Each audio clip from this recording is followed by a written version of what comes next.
Assalomu alaykum, kitobsevar kitobxonlar.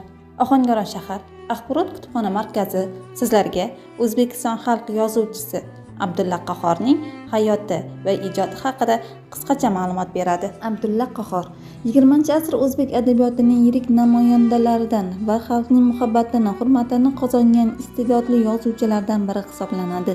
Abdulla Qahhor 1907-yilning 17-sentyabr kuni Qo'qon shahrida dunyoga keladi.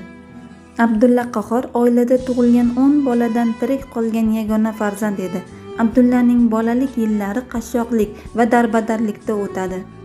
1917-yili Abdullaning otasi oktyabr to'ntarishidan keyin ochilgan yangi maktabga o'qishga beradi.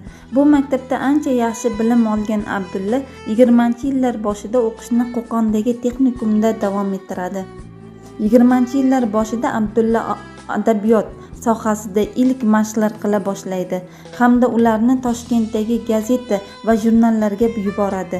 Ulardan biri, ya'ni Oy kuyganda she'ri 1924-yildagi 8-sonida bosilib chiqadi. Abdulla Qahhor ijodining oxiriga qadar ham hajviy hikoyalar yozishdan to'xtamadi. Har jihatdan kitobxonga manzur bo'lgan To'yda aza hikoyasi bu fikrimizni tasdiqlaydi. Abdulla Qahhor 1968-yili 25-mayda 60 yoshida vafot etadi.